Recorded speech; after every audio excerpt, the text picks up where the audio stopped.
I think you start this time. Yeah. I think this is all you, even though you do all the voices all the time. So, as you know, this is the Measure of an Episode, where it is our continuing mission to explore what makes Star Trek proper Star Trek and not just a roller coaster ride. And I don't mean the ups and downs and twists and turns. You never know what you're going to happen next. It's 9 hours of standing in line, of the hype buildup and being super excited for a 3 minute blast and then disappointment that you wasted Three 9 hours. minutes. It's like a 25.5 second ride. Right. So anyway, I'm Jonathan. And I'm Paul. And the criteria by which we judge these episodes: number one, is there science fiction inherent to the plot? Number two, is that science fiction? Oh, wait a minute. We Yeah. changed our criteria. We did. Our criteria. Yeah. Criteria. Let's see. How can we reword it? I did no work on this because I forgot about it until now. Okay, so I think, what did we say? It has to be, there has to be deliberation. Yeah. Is there science fiction inherent? Did we say explored? Yeah. Is there science fiction deliberated over deliberate? Is there science fiction deliberated in the episode? Number two, is that science fiction unique or novel in some way? This is a band-aid, Maybe obviously. maybe just explored. Yeah, explored is too vague. Okay. I mean, I can go explore the closet for 5 minutes. Right. No, sorry, 5 seconds. And the third one, Okay. uh, is there a moral or ethical dilemma? Deliberated. I'm Paul. And I'm Jonathan. Uh, And this week we watched all 10 episodes. This was a short season of Discovery. a Of Star Trek MacGuffin. Yeah. Um yeah, I mean, and I we watched all of season 5 for Discovery. So we have now, this is the second series that we have watched every episode of. And this time around for the season, every time Burnham was right, I put in my notes, "Oh look, Burnham's blah blah blah." And I have 1, 2, 3, 4, 5, 6, 7, 8, 9, 10, 11, 12, 13 times in these 10 hours that she was the one who either did the right thing or came up with the right solution. Well, that's like 1.5 per episode. Yeah, and You know, there's actually one that I ish. missed. So yeah, it's like just under 1.5. What's really funny about this season is that I like to, kind of brush up before we do a podcast, even though I watch the whole thing. Sometimes you just miss stuff over the course of Right. 10 hours. Yeah. So I went looking for a recap, of which there are basically none. Seasons 1 through 4, there are plenty of like 15-minute Mm-hmm. recaps, which is Mm-hmm. the perfect amount.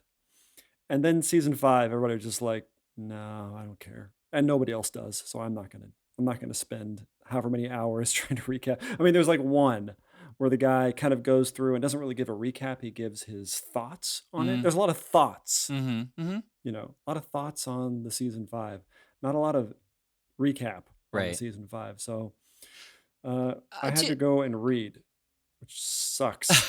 so much longer. There's so many words when you read. I know.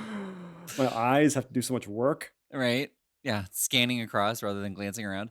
Um but it does kind of make sense. Like here's what you don't remember going into the next season. Since there's no next season to go into, like who That's is the true. recap for? That's a good point. Well, it's for me, but Right. Yeah. you know, Yeah. You should reach out to the people who did the recaps and just be like, "The fuck." yeah. Well, here's the thing: is that I'm sure there all of a sudden will be a bunch of season 5 recaps when Section 31 comes out, because there's a lot of stuff in here about Section 31, especially near the end in season 5. So we're gonna check back on that. We're gonna, Okay. yeah, that'll be a little bet that we have, Right. because you obviously said no, that won't happen. Well, yeah, This is like the I don't remember the 31 stuff that you're talking about. So I don't yeah, I think that you are wrong for the lead up to 31 unless it's announced that like Discovery plays a big part of 31. Well, Maybe even they'll particularly see season that 5. Cronenberg is in it, Right. and then that'll be enough, I think.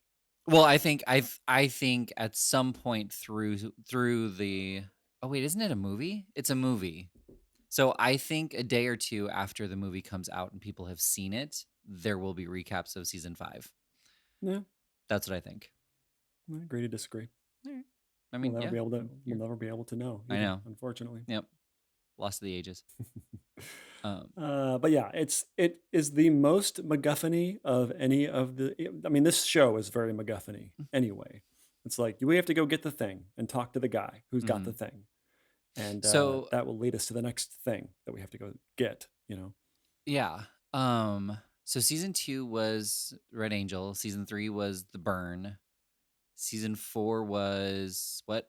the aliens, the giant aliens, or Oh, that's the right. thing that the thing is eating the galaxy. That's right. That's right. The DMA. The DM, yeah, the giant DM. Yeah. Like is that the thing? Like, did anybody slide into the DMA? That would have been amazing. Wait, I don't get that one. What's that mean? Sliding into DMs is like taking your messages private Oh, to like try to flirt more or flirt better. got it. Got it. Yeah. Well, I was substituting DM, or I was substituting BM with DM. That's okay. Yeah. Yeah. That's kind of where I thought you were going with that, but it Mm-hmm. didn't work enough for me to be there with you. Yeah. Agree to disagree. And this season, oh wait, did you have more to say on Star Trek MacGuffin? No. I mean, yes, but we can just sprinkle it throughout.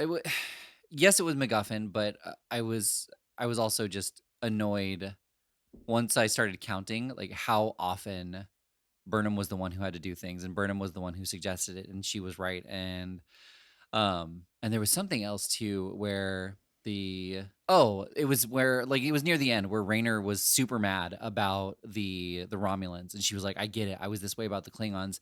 And it's like, then why do you have to be right? Like, you were right about the Klingons, and it just happened to kill your captain, and like and that's what caused the capital punishment. But like, why do you have to be right this time around when the roles are reversed? Like, it really stood out to me, and I was super annoyed by it. Um, but the before we go into anything, what I did want to point out was it seemed like the writers listened to you, because I felt like there was a lot of science deliberation this time around that we didn't get last time. Yeah. I mean, I think there was a lot of slower paced things. I mean, I say that, and everything that pops into my head is they're always racing against the clock for Hmm. something. But I don't know. I'm having trouble remembering all of the deliberation. I mean, do you have any examples in your head? I can't think of any I off the know. top of my head. Um, I mean, there was the ticking time clock of the racing against the MacGuffin, but there wasn't anything where it was like, if they don't finish it in time, the ship is going to explode. Like figuring out the distilled water. Like they were sitting around actually contemplating it, trying to test it in all these different ways. And like there is the race pressure of it, but there wasn't the planet was going to die if they didn't figure out that clue. And there were things like that where they were figuring them out, and there was still that background ticking clock of having like, and it did speed up as it went farther along, which I also didn't quite get how Maul always knew where everything was, especially that like going into the planet where it was encrypted on the structure, like not the rain planet, but the one where they were being attacked by the drones. Like, I didn't understand how Mol and Locke knew to go there. Yeah, a lot of it was kind of brushed over in terms of all that stuff. I'm sure if we went back, there would be an explanation for it. It's like that thing Mhm. where they put a line in it right there to sort of satisfy the problem, Right. and it's just kind of blows by. But I think, I mean, with the whole distilled water thing, I think that's a great little clue or a great little mystery.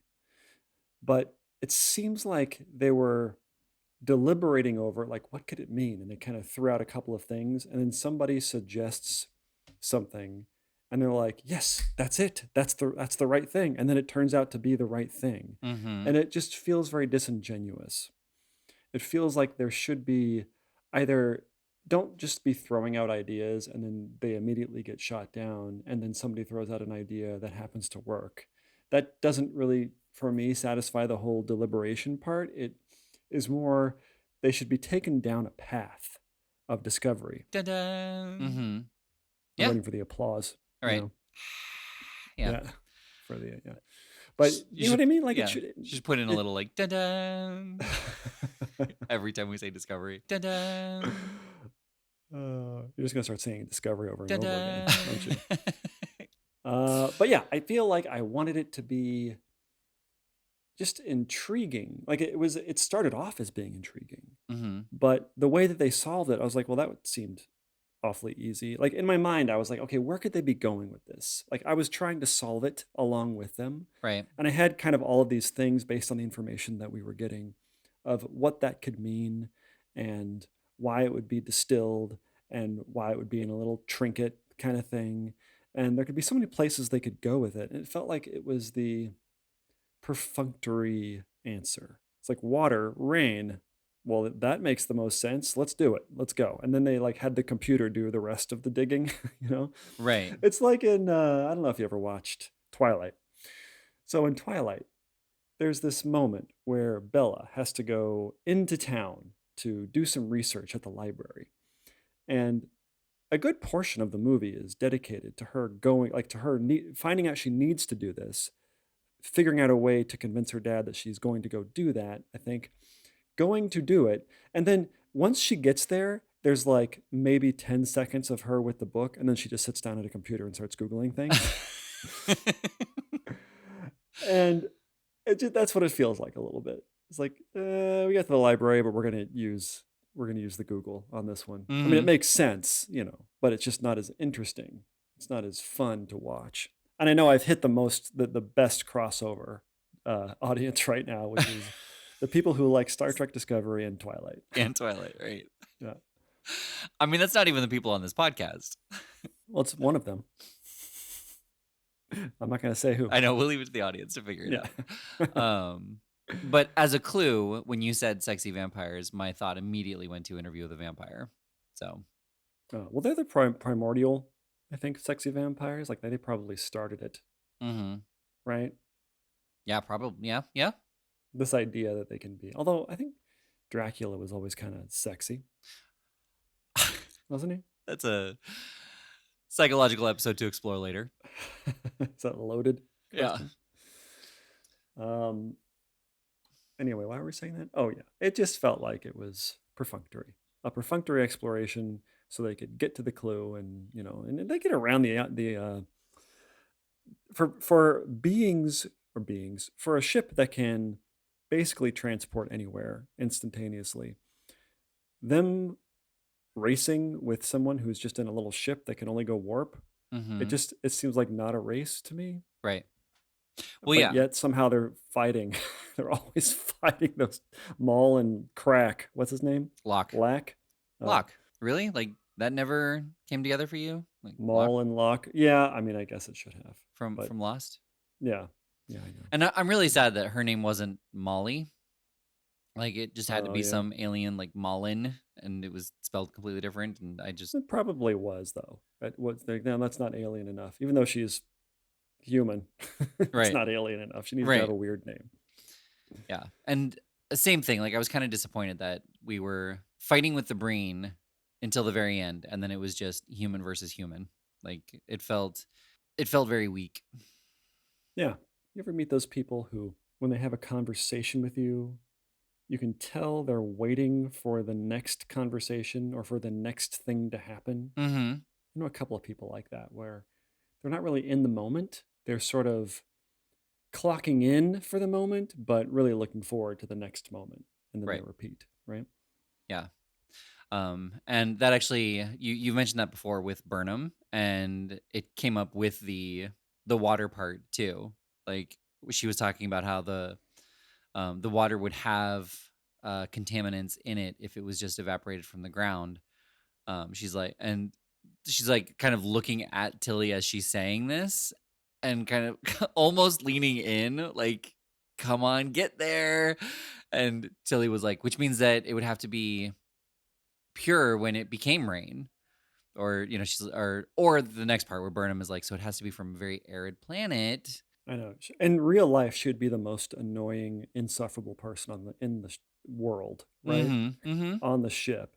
But they paint her as someone who isn't that, and so and nobody seems to be annoyed by that. Right. That's the magic of this show, is that no one is annoyed when Burnham does that. Yeah. So I have a problem with the beginning of this season. Okay.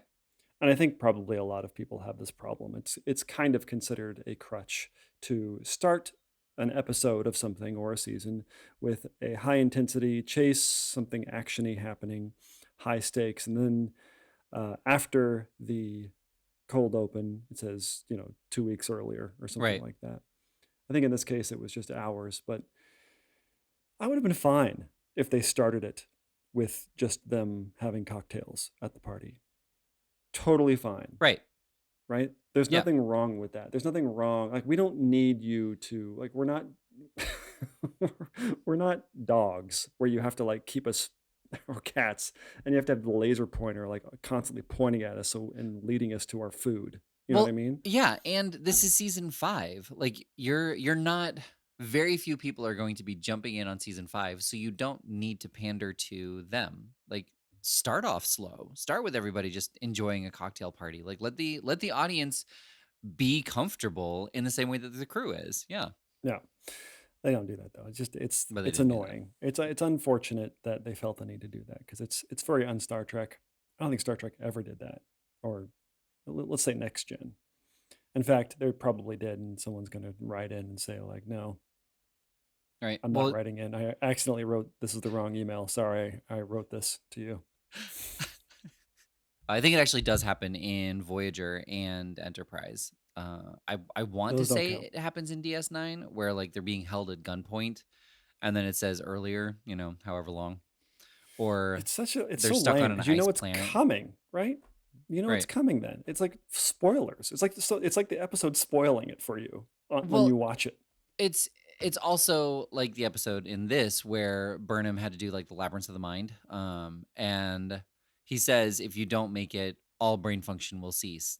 It's like I am not worried at all about Burnham dying in this show. So you giving her any kind of threats that impact her life are completely hollow. Yeah, I agree. And even if you have to have her the one in peril, they don't really get her out of it very interestingly. Mm-hmm. It's not like, oh, that was unexpected how Yeah. they did that. Yeah. It's like, well, she got out. Who cares?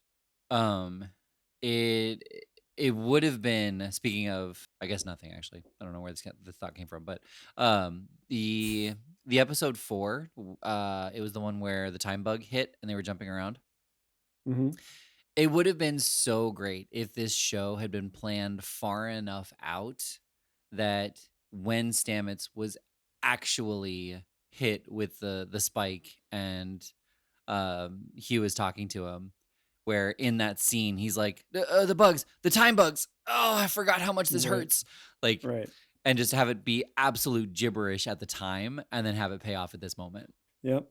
But then they would have had to have shown it to us in the recap. It's like, remember we did that. Like they want credit for it. It's like Right. we thought of this a long time ago. Yeah. It wouldn't have occurred to me. I wouldn't have remembered if they had re-recorded it or if it was actually from the episode in season 2. Mhm. I would never guess. So they would have to, I would have to like recap it anyway. So Right. It was interesting for as much as this episode was based on, like, as much as this episode needed that Next Generation episode, where, we first met these changelings, the founders, or what are they called? the Progenitors. The Progenitors. That took up too much of my focus. I totally forgot what I was gonna say. I agree. Oh, that's what it was. You, it was interesting how much they didn't lean on that episode with like Captain Picard and like things that happened in that episode, except for when they mentioned Captain Picard. It felt like they only did it like 2 or 3 times, but each time it kind of felt like Burnham was looking at the camera going, Captain Picard. Yeah. The Proposal. Now streaming on CBS All Access. Yeah, I liked that they are using that because that seems like a really big way to go out. That's a good thing to explore because in good Star Trek fashion, they never really explored this whole progenitor idea Right. in classic Trek. Like it was never really ever addressed ever again. Yeah. So it was nice. I mean, I feel like they took it to a place that was once again very fantasy, Star Warsian-esque, very almost Marvel, like that place that they end up in. The higher dimension feels like a Marvel type of place. Yes. And did you see the foreshadowing of that place in the opening credits? No, I don't watch the opening credits. I mean, Can't be bothered. it's at the very end after you like skip the intro. After they do the Star Trek Discovery, they have like those little rounded bridge-esque edges of squares that are all like shifting around. Oh, I didn't ever notice that. No. Yeah, those really stuck out to me, and I was like, you keep changing the intros based on what happens in this season, so I wonder how that connects. And Right. lo and behold, it was literally the last episode. I had the same thought, and then I still continued to skip it. I did watch it twice, I think, because the Red Angel season, they actually did change the intro halfway through once they learned that the suit was, or that the Red Angel was actually a person in a suit. Right. And then from there, they changed the opener to make it clearer of what it was. So did you get who Dr. Kovich is? Like, did you understand that reference, or did you have to look that up, or do you know who that is? Yeah, his name is Agent Daniels. Yeah, do you know who that is? No, Okay. I don't know who that is. Okay. He was the time agent in Enterprise who spoke with Archer about the temporal war. Oh. So that was the big twist reveal. Okay. Well, I mean, that's fine with me. I figured it had some importance, that name, the way that they said it, I actually thought it was so offhand. Like, she's like, I'm Captain Burnham. And he's like, Agent Daniels, USS Yeah, Enterprise. I like the idea. She's like, I don't think that's your real name, is it? And here's the most closed off, secretive, probably contractually obligated to be mum about every single thing in his life. And he's like, yeah, I'm Agent Daniels. Right, Whoops. right. Yeah. Well, yeah, and it's just such a weird thing to like. It just came out of left field. It's like, it's almost like she's like, I keep trying to call you, but my signal keeps getting jammed, and he's like, oh, that's because you're not using NordVPN. I would have a lot of respect for Star Trek if they started doing that. Just throwing in their sponsors and advertisements in the episode, like they used to. That used to be in the 50s and 60s. Yeah. Well, they throw other things in from the 50s and 60s, into their show. So why not that? Right? Although they have to be ads from the 50s and 60s. Stuff that's no longer around. Right. Or even if it's like Shake and Bake or whatever it's called. Right. Just in this 900 years into the future. Like, here's the thing about Cronenberg. What's his name? Kovich. So, sorry, Agent Daniels, whatever. Here's the thing about him. He always had sounds like he's like an Olympian swimmer. That would have been great. He's like, always loses. She's like, Dr. Kovich isn't your real name. He's like, you are to be correct. I'm Agent Danielovich. I like that he can speak perfect English until he's outed, and then he speaks broken English. Right. But anyway, like he always felt like had a very Q vibe to him. Not that he's supernatural, but the idea that he already knows what's going to happen. Yes. He knows everything that's happening. And so I don't know. I don't like that they ruined that a little bit. I know that he had all of this, like this orgy of evidence that he's a time bandit or whatever on his desk behind him, which seems like it would be contraband for a Section 31 person or whatever, a time cop. Well, it's like, first of all, you shouldn't be taking souvenirs from all of your time adventures. Stop doing that. That's against the rules. And second of all, if you're going to do that, stop putting them on your desk. Yeah. It's like Hey, we told you a million that's a cool times. little visor in the bag. Oh, I'm afraid I have to kill you now. Like whenever anybody acknowledges them, he just shoots them. Yeah. Just full on vaporizes. Uh, You know what but they should have done with the galactic barrier is brought back the bugs from Conspiracy. wait, what's the bugs from Conspiracy? That episode with the little scorpion tail sticking out of the necks and having to burst open the guy's chest cavity from Next Generation. Oh, right. That would have been interesting. Yeah, that's a dangling And thread they're just getting the message that they sent in that episode. Yeah. How great would that be? That'd be so awesome. That would be so great because it would show how long it takes the speed of light to like travel. What a great way to show the scale. It's like it only took it 950 years. Or the one that they sent in First Contact to the Borg. It's like, yeah, we intercepted it. Thank God. Right. Yeah, and again, same like they in all 5 seasons, they mentioned the Borg once. And when? I think it was while they were trying to figure out who caused the burn and they were discussing it. And somebody said the Borg, somebody said like we defeated them years ago or they're defunct or something. But yeah, they were mentioned once. In this season? No. In all of Discovery. Oh, the burn. That was in season 3. Stupid. Yeah, what a disappointment. That means that the progenitors also were responsible for the Borg in some way. In some way, yeah. Yeah. So speaking of androids, we have an android named Fred in this. And I love, well, they kind of did, but it was after the case. I love that they just didn't shine a spotlight that he was sort of a cousin to Data in some way. Like he was. I'm so glad you said and not until after, because yeah, they didn't shine a spotlight until they went back, and it's like when somebody runs away from prison and they're shining all the spotlights, and then they catch him in one, and all the rest shine down on him as well. Yeah, I mean, I was okay with how they explained it because I wanted to know a little bit of background because obviously this was more of a bad guy android. Mm-hmm. Clearly. And, yeah, but also, like, it's such a huge jump where his initials are AS, and he's like, oh, Alton Sung. Like, I wish they wouldn't have invoked the Sung crap. Why not let somebody else like take the Data idea and then run with it, and then like they took it and made it the bad guy, right? Why do the Sungs have all of the jurisdiction over that? Well, I mean, you could easily just say this is a Sung-style android and leave it at that. Yeah. But it was nice to see Data again. In some capacity, right? It's basically Data. I was kind of waiting. I mean, they kind of gave us, I think, everything that they could have given us in that context. But I was hoping that Fred was going to play a bigger role in this, right? Than being a VHS recorder.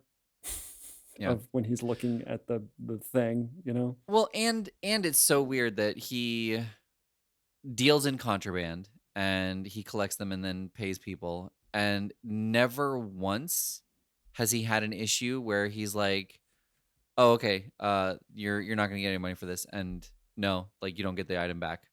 What? You're going to attack me? Like, yeah. Why don't you shoot them? If you're going to do that, right. Just shoot them immediately. Just hide some guns in the floorboard and just shoot them whenever they come in here. Mm-hmm.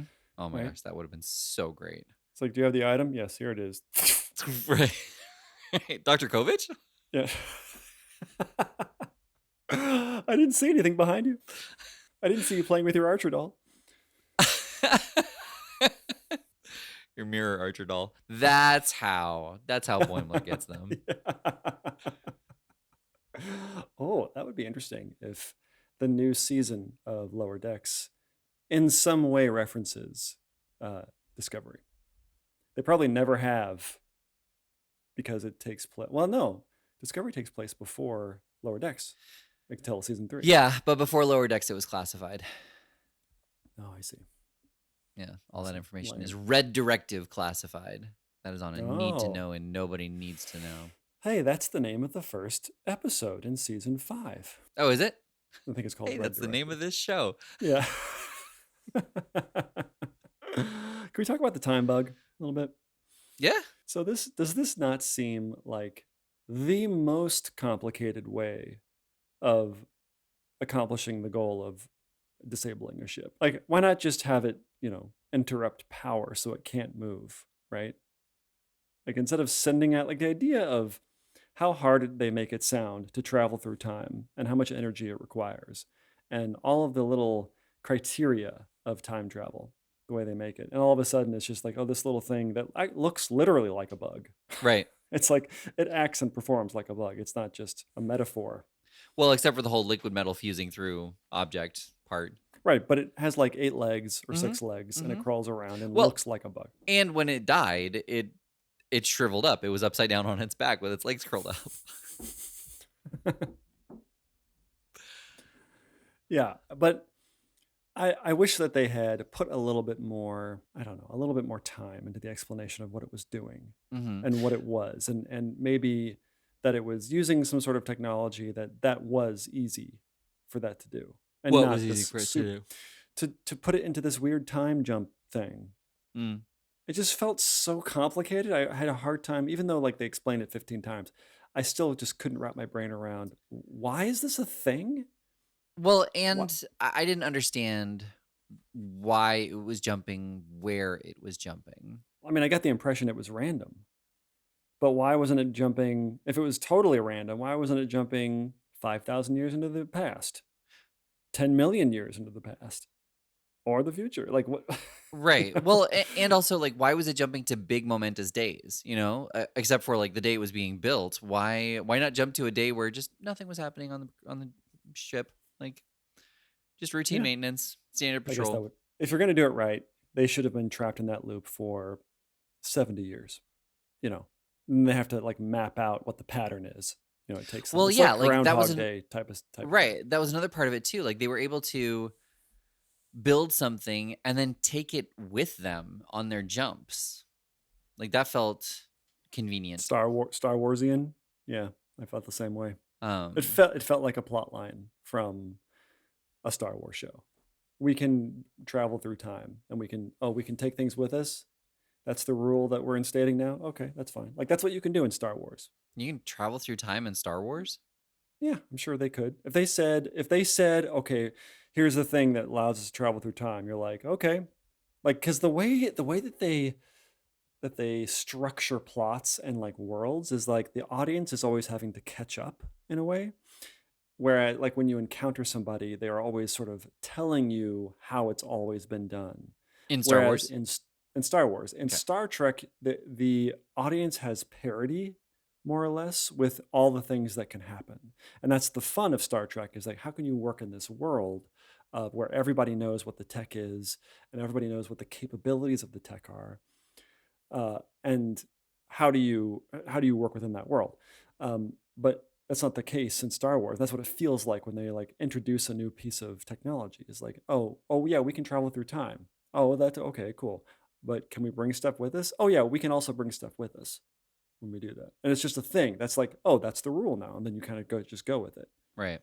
You're not supposed to be able to do that in Star Trek. Well, no. So, like, when you travel through time, like literally travel through time, like what Kirk and Spock and Bones did in City on the Edge of Forever, what O'Brien and Keiko's daughter did, how like in whatever episode that was that we watched, the Timeless Child, maybe? No, I think that's Doctor Who. Anyway, um, Yeah. the child on the edge of forever. Like when you go through something, you can take with you everything you take with you. Same with yesterday's Enterprise, and Time's Arrow. Yeah, it's just a portal where you Yeah. step through. Yeah. But that's not what was happening here. Like they were being moved out of time, and so it Well, just just them right. too, because even though the ship was the one that was infected by the time bug, they were going on to the ship endemic to that particular timeline. Right. So what is happening? Why wasn't everybody transported? Well, yeah, like they should have said something about how, like, Stamets should have said, um, you guys carry this. Your uniforms are evident that anything that is on you will travel with you. Boom, done. Yeah. But Yeah, they didn't do that. they didn't do that. And it I just wasn't particularly interesting from a conceptual point of view. That's the thing about Star Trek. I like how I'm like educating everybody on Star Trek. But like the thing about Star Trek, at least the things that I like, is that you have to explore stuff. Like it's a concept. It's you explore concepts, right? That's kind of what we're talking about with a deliberation of the Deliberation, yeah, science yeah. fiction. Uh, Whereas they don't do that in this. They're just already trying to find a way to figure it out, right? right. And to beat it. So I think, like, hearing you say that and thinking about this episode in particular as just like a, a highlight of the larger problem of this season. This season kind of played it safe, if you think about it. Like, they did a MacGuffin. They dealt with a new or familiar aliens. They dealt with an episode from Star Trek: The Next Generation. Even this episode that we're talking about, they did in the first or second season with Harry Mudd. You know, like they didn't jump around in time. They did a time loop, but it was the exact same situation where they had to find each other, and Stamets was also aware of what was happening because of his tardigrade DNA. Like, Man, there it sure is paying off. It pays off every season now. right? Well, but I personally, I love that. Like, I love that it's not something that they've forgotten about. You know, it is part of who he is now, and so they're using it to their advantage, which I appreciate. But yeah, I feel like this season as a whole was just played safe, and it kind of, you know, it wrapped up in a very safe way as well.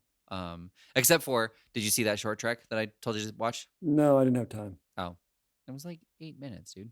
I didn't know. I mean, I didn't know about it. I mean, I didn't know that it was only 8 minutes. Well, it says right in the title, short trek. But anyway, it's I thought they was talking about their uniforms. everybody's wearing those skirts. Yeah.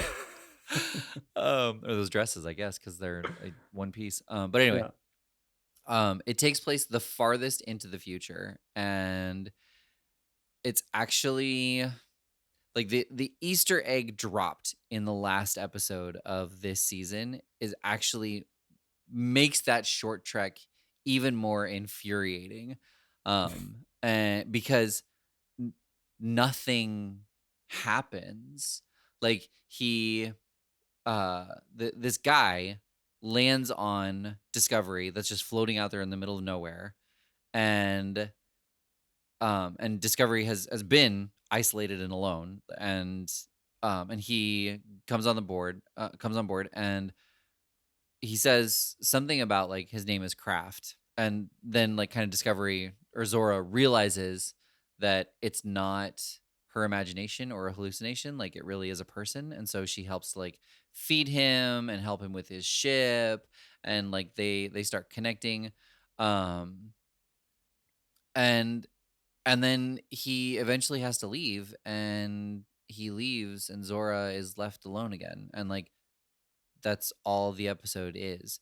And so, to, like, have to have Burnham be like, "Hey, I got to take you to this place because you're needed in this place. I can't tell you when. All I know is that there's something about craft. I don't know if that's a person or a ship or what." And it's also she can be there to help this guy, but we don't know, like, what his story is afterward, and we don't know what happens. Like, is Discovery allowed to come home afterward? Like, and she's left out there for hundreds of years, and we have seen what happens to computers when left alone for hundreds of years. So it's very, very strange that they didn't include any kind of teaser at the end of Discovery to explain why she needed to be out there, but also that we had a teaser about, like, oh yeah, she needs to be out there for this guy. See, I took that to mean like sort of as a continuation of the series, and that the Section 31 is going to use Discovery in some way, and that was them setting that up. Yeah, no, And that, I mean, I guess they still could, I guess right? so. Yeah, Like, yeah. you know, but Yeah, that's disappointing. I Yeah. mean, kind of I boring. think that what's her name? Georgiou is going to be blasted back to like the start of 31, and she's going to be there with Ash Tyler and probably somebody else. All the characters you forgot about. Yep. I do think that she like I think this is the end of Discovery. I don't think that we're going to see Zora ever again, which is also super rude. Like, we have established that it is a sentient being, and they're like, all right, we're just going to kick you off to deep space. Yeah, but I feel like it was kind of an interesting concept that you're not a human. You don't interpret the world and experience the world in the same way as a human. So this concept that you can't, like, timescales mean nothing to a computer, I would think. Right. So, I mean, I don't know. We don't know what Zora thinks or feels about being left in the middle of space doing nothing. Um, can she fly around and look at some stuff, or does she need entertainment? Does she need outside stimulus? We don't really know. I mean, I guess she does, in the sense that she wanted to play chess with somebody to sort of calm her nerves, Yeah, that's true. That's very true. but she could do that by herself, I guess. I don't know. Yeah, it seems a little mean, but also they don't really talk about it. They don't really explore it or deliberate over it. So we don't know. You are a sentient being, and as such, you have to be sworn into Starfleet. And we are going to send you off into the deep recesses of space for almost a millennia. Also, that's a really, handy ship to have around. Why would you kind of decommission it in that way? Unless at that point they already have another ship that can go instantaneously anywhere in the universe. They did talk about that, the shuttle that that Saru was using. I forget what it was. It was not a spore drive. There was some other term for it. But it was an alternative to the spore drive that is not instantaneous, but is still much faster than warp drive. Okay. Speaking of warp drive, so the whole season starts off with Burnham basically stowing away on the outside of a ship at warp, and they kind of make it seem like that she's on a train, like hijacking a train. Right. Which, Yeah. if I understand warp, the way it works is the ship is standing still. The ship doesn't move, right? Then you wouldn't have to chase anybody. And granted, we don't really know how the warp actually works because it's not a thing. But this concept of them having this train chase where the Enterprise is the stand-in, or not the Discovery is kind of the stand-in for the horse tracking behind the train. Right. Yeah. Yeah. Uh, it kind of just felt very disingenuous yet again. It felt very, we need an action scene. Oh, we've never had anybody on the outside of a ship during warp. Why don't we do that? Right. Yeah. No, And it's an the excellent warp point. bubble, yeah. But and it kind of occurred to me that, I don't know. Why not do something interesting? Like, oh, time is going to feel weird for you when you're outside of the ship, where it's protected by a blah blah bubble. Inside of the warp bubble. So if you start to see weird monsters, most likely they're not real. Right. Right. Unless they're the warp or the teleportation bugs, worms that Broccoli had to catch. Well, that'd be a good little reference, wouldn't it? Nice. That's the thing. Like, at this point, you have so much lore in Star Trek of just one-offs and unanswered questions that I know that Lower Decks is like leaning into that hard, but it's still like there are so many episodes like Schisms, like there are things that they could have taken advantage of in this series, and that they could take advantage of in like Starfleet Academy or other shows that they're just not yet, and it just seems so weird to me. Like, there is enough lore that you can just continue playing in the sandbox that's there. You don't need to continue building out on this. Yeah, I mean, first of all, keep lore out of this. Damn it! Surprised you don't do it with before every time I say that. That would be a step too far. Um, Uh, but second of all, I feel like it would create some backlash because then people would just say, "Oh, you're doing fan service," right? Even if they were doing what we would want them to do, which is explore these concepts not as references but as extrapolations of what they might have meant when they were doing the original episodes. But I could see that being problematic for for just the perception of the show. elaborate? What do you like? Oh, like it's leaning too heavy on Right. The past comments would shows. be like, "Oh, Right. this is just a fan service show." When in reality, what we would want it wouldn't be. It would be actually another show based on previous episodes, Yeah, which they like kind of do anyway. right. But I feel like this season is a perfect example. Like instead of having it be a jumping point to a larger thing, like this whole season was based around that one episode. And I don't need every episode to tie up loose ends, but it would be nice if they went through all the archives of the original series and Next Generation. And I feel like that's it. Maybe like one or two in DS9, but I feel like Voyager and Enterprise kind of learned from those mistakes. But like I mean, even the Galactic Barrier, that's from 2 episodes of the original series. So like they are using things that have happened in the series. It feels Not the like if fun you're ones. right. Like not the ones that people are talking about and people are asking Right. about.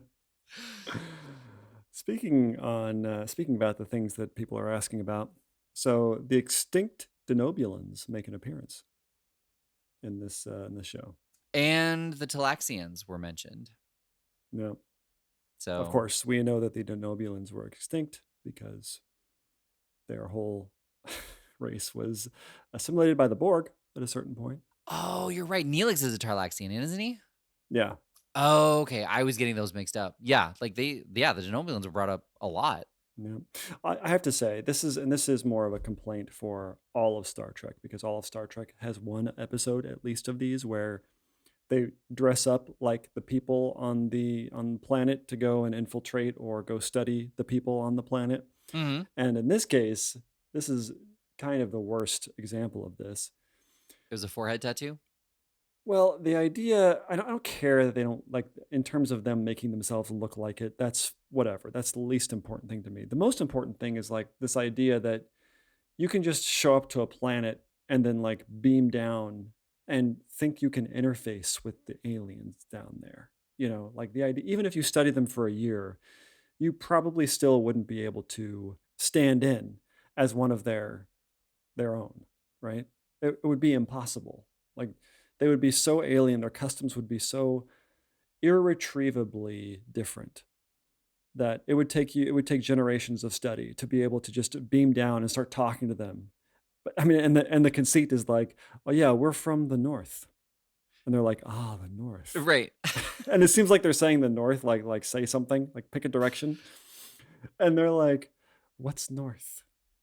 Like that to me would be the first thing that would happen. Be like, we don't know what that is. Right. Yeah. Sorry, I meant the west. It's like, no. But I think for me, the thing that would be the most confusing is because they have like a universal translator, which obviously can translate whatever they're saying into their language. Like the thing that would terrify me is the fact that their mouth doesn't match what they're saying. That's how it is in the west. Right. That's how we speak. Yeah. Speaking And the of that delay. that kind of terminology, wait, what? Well, just the delay. Like even Oh, though there would be a short delay of when the people speak and then you hear them, like you would think that they would think that you were an idiots because you're waiting for them. Like there's like a solid 1,000, right. of like time in between. It's like, why is it taking you so long to Yeah. respond? Where's the bathroom? Mm-hmm. Mm-hmm. Every time they're like, mm-hmm, mm-hmm. Hmm. There was a moment, and I wasn't sure if you caught it when Raynor talks about boiling a cake. Oh yeah, I remember that. But remind the audience. It was in episode 5. That's what I have. My note says, "There you go, Paul. You got your different method for a common meal. Boil their cakes." Yeah, they said like that. Well, they boil their cakes. They're like, do they boil? Like, they kind of have a little discussion about it. Well, yeah, no, he says something like it's as easy as boiling a cake, and she's like, "Wait, do you boil your cakes?" Like, Yeah, I was fine with it. yeah, And he was like, don't knock until you try it or something like that. yeah, that part I don't remember. I was too busy writing my note. We'll probably whipped by at 2.5 speed. Right, right. Nah, I'm at like 4 speed now. These episodes are done in 10 minutes. Sounds like a lot of fun to watch. So what else do I have? What else do I have? Oh, the pattern buffer. The portable pattern buffer, which makes sense since they have their own kind of personal transporters where they can transport anywhere. They have little pattern buffers where you can, so you don't have to buy 2 tickets. You just buy 1 ticket and you put your friend in the pattern buffer. And then when you show up, you materialize them. But this concept of It's for surprise parties. That would be amazing. you mean you just have a jacket full of portable pattern buffers. And I thought that you dematerialize somebody against their will. And then you bring them to wherever. This is like waking somebody up at full running speed off the cliff. You're just in the middle of a talk and you just teleport them like surprise. That's so great.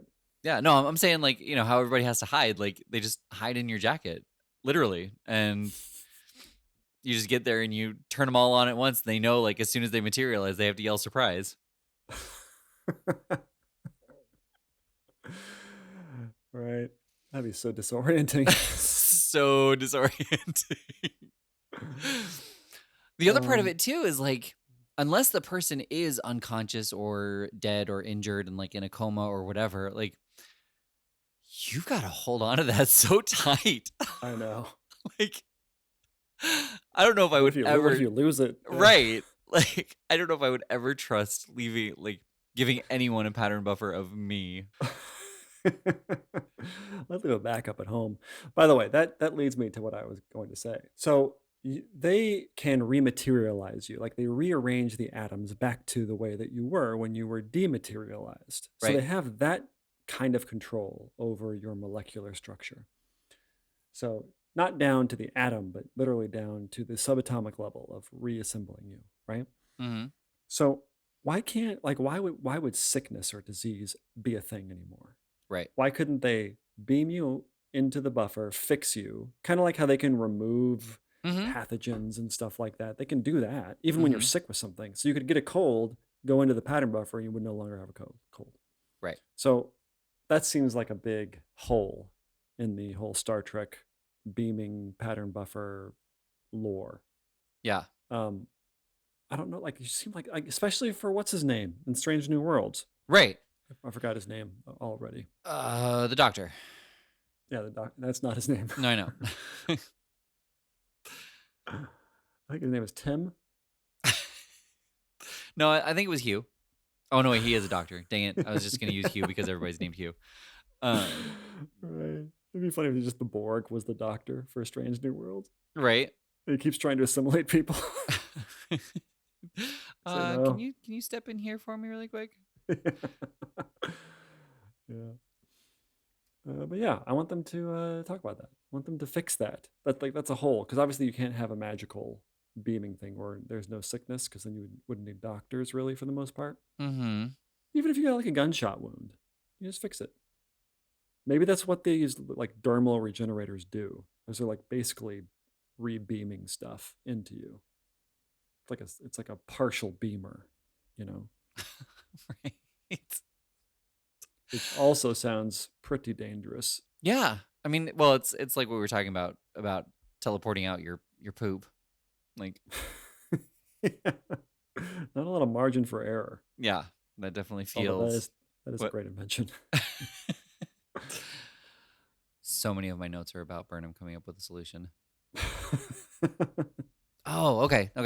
So I don't want to see the scenes, but I was really frustrated over how little focus any characters had on their baggage and like dealing with their emotions. Like Stamets and Culber, like when Hugh and Paul, like, he was like, I don't even know how to explain it. And Paul's like, well, then just enjoy it. And that was kind of the end of it. Like, I feel like as a relationship, Paul could have been like, well, okay, so let me help you. Like, let me be your counselor. Talk to me about this, and like have Hugh start and then cut the scene. And like just we don't need to go back to them about it. Just show us that they are working together on it as a couple. But like the thing for me that really that really drove this home was how Maul was like 100% convinced that the progenitors would be able to bring Locke back to life, and she didn't trust the Federation. And Burnham is like, trust me. And then Burnham goes to meet the progenitors and kind of learns a little bit about how the technology works. And then she comes out, and Maul wakes up having not seen her go anywhere or do anything. And Burnham's like, it doesn't work that way. I'm sorry. And Maul just accepts it and starts crying, and they leave. Like, it was just such a 180 for her character to have this like blast from the progenitors, and then when she wakes up and sees Burnham, like just to accept that that he's gone and there's nothing she can do about it. Well, then there's no reason for Burnham to have assumed that they can bring people back from the dead. She guesses that maybe that's something they can do, but it was a bad idea to say that to Burnham or Maul? somebody. Burnham. Burnham says that to Maul. That's how Maul gets it in her head that they can bring people back from the dead. Oh. And I don't, maybe it wasn't Burnham, but somebody tells her that. Somebody thinks that the progenitors' technology can bring people back from the dead. Mm-hmm. And they're just wrong. I mean, they should have consulted, should have waited to really find out what they're dealing with here. Right. But they needed that because they needed to give Maul some incentive to do the things that she did, or motivation rather. So yeah, it was tinsely to me. Mm-hmm. It didn't feel very like the whole Maul thing where Maul is just doing really stupid stuff and getting away with it, really dumb and dangerous things, and then getting away with it and kind of winning because the script says so. Yeah. That kind of thing. Right. I kind of stopped caring about them after he died. Crack. Yeah, yeah. I didn't care. I thought it was interesting that they killed him, but I stopped caring after they didn't need them and they weren't really part of the threat anymore. Right. I didn't care. Stopped caring. Well, and again, like her taking over the Breen, it felt so rushed. Like I love that they planted the seeds about it. That she was like kind of pointing out the flaws of this guy who was wanting to be Primarch. But then she just sweeps his leg and blasts him. Like it felt, and then everybody was like, yeah, okay. Like you're our new leader. Yeah. It was not a fun exploration of the Breen. No. Agreed. Okay. So the ending. So have you ever seen the show 6 Feet Under? Hang on. I do. I had one more. Oh, okay. I've got, just one more note. Totally inconsequential, but I'm really sad for as much as Book emphasized that Grudge was a queen, that nothing ever came from that it was just his pet, Yeah.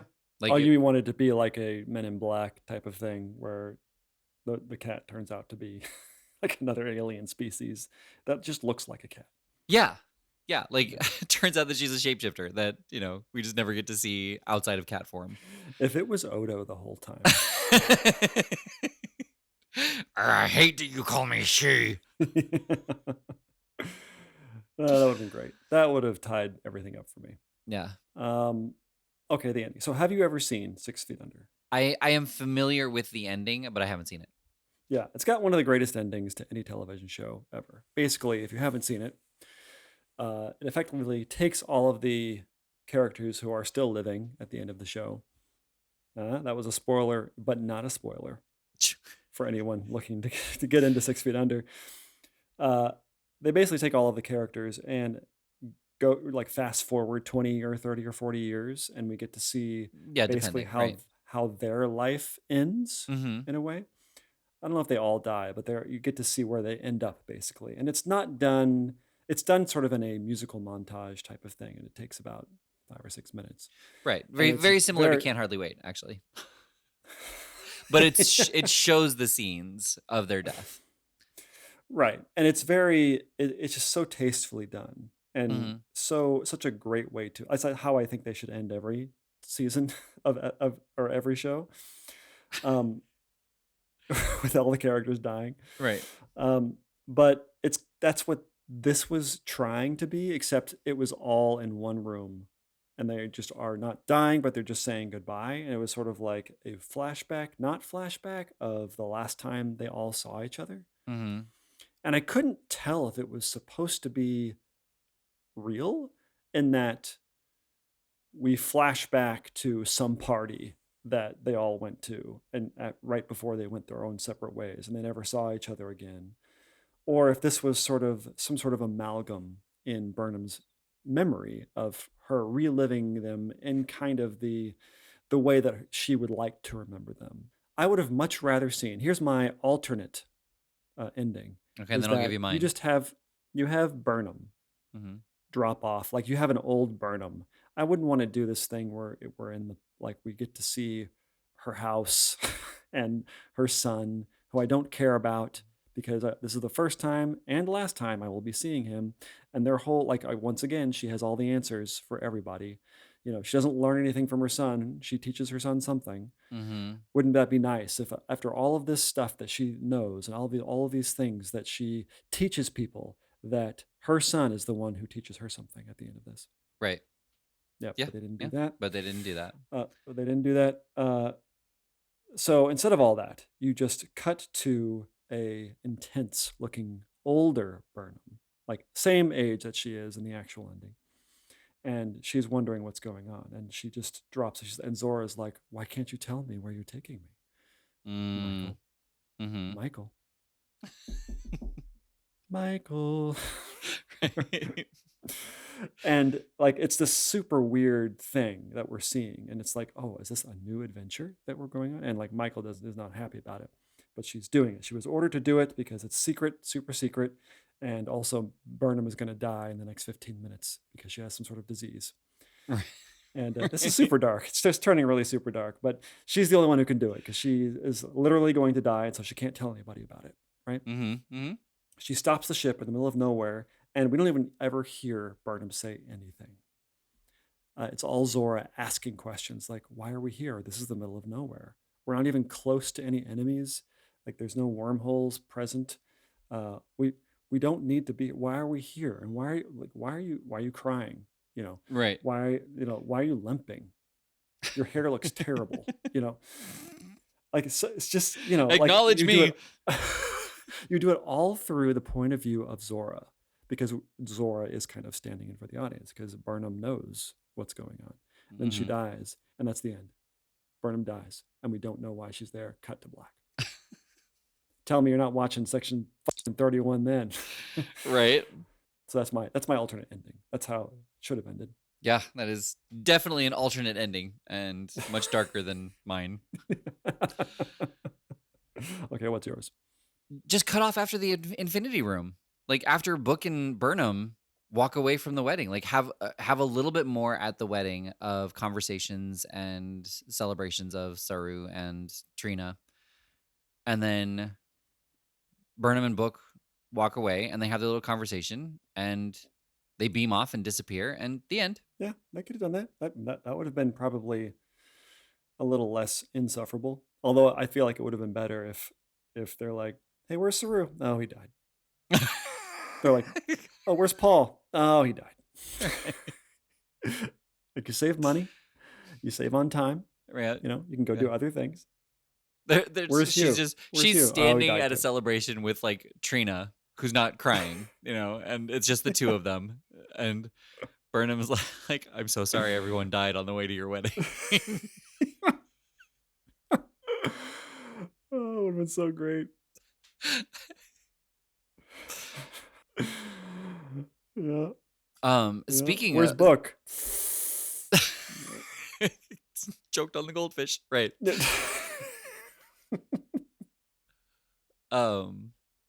I I just learned about a TV series from the 80s. I don't know if like you ever heard about this as well, but their series finale was their first season finale as well. And they were supposed to get on a plane to go do something. And the dad walks back to the family and he says it's been canceled. And the mom goes, "Our flight?" And he goes, "No, our show. This is the last episode ever." Oh, how Arrested Development of them. Right? Yeah. But yeah, just talking about How everybody sad, dying, though. kind of like, like, nope, these characters are never coming back. Well, you save so much time. Like, do we need to see how many times have we seen in any television show ever Mm-hmm. of like at the end of the show where they're like, I've always loved you. Well, You've this always episode was been an an hour and a inspiration. half. The last episode was an hour and a half long. Yeah. 25 Yeah. minutes of it was the ending. I know. I was so bored. I was Yeah. so just like, you're going to be like, I've always hated you. Like this was lost more than any other part of the show. Like when they're all standing outside the church and they're hugging and they're like, "Oh, I missed you." And Oh. Yeah. I want to go hate watch Lost again. Right? Yeah. And even there, nobody was like, "Hey, so did we ever figure out what happened with the polar bears?" And they're like, "Yeah, don't worry about that." Okay. Yeah. Like, Yes. yeah. And then turn and walk away. Right. Right. Yeah. Or like as the church door is closing, yeah, it was actually Right. Oh, are we ending two different shows now? That's how Lost ends in my head. Oh, so good. Yeah. Yeah, I feel like this was what is that? Arrested Development. Oh, right. Wait. Oh. Dun, dun, dun, dun, dun, dun, dun, dun, dun, dun. Yeah. Of course, people would probably reach for the Curb Your Enthusiasm, boom, boom, boom, which is the right. Yeah. I feel like the less sophisticated way, because it's been overused a little bit, Yeah. But yeah. Anyway, so that's why Lost is terrible.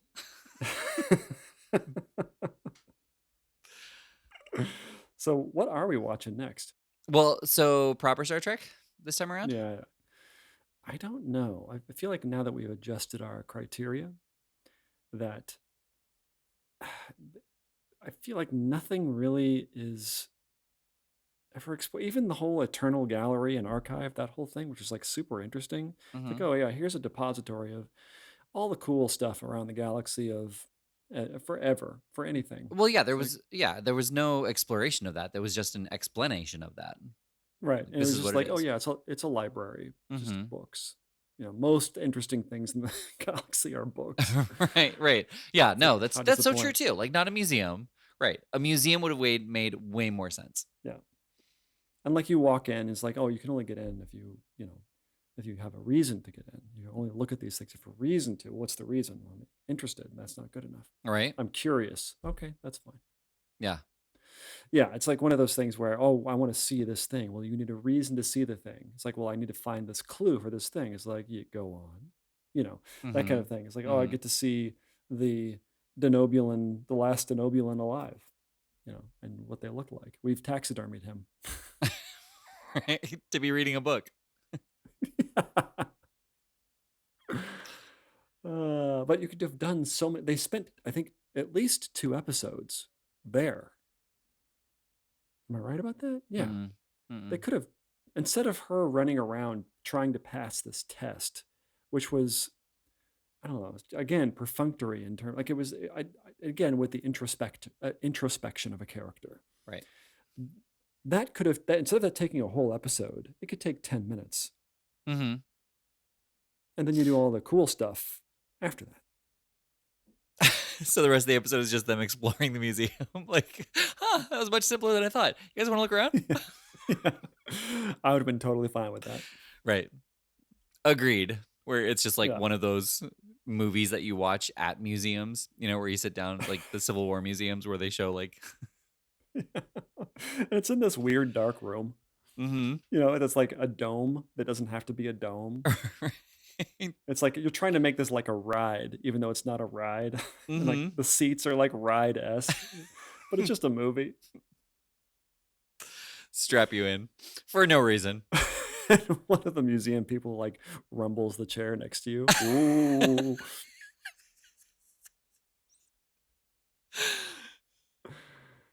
Yeah. So, all right. So where'd you land? I mean, good times, I'm gonna but say no. yeah.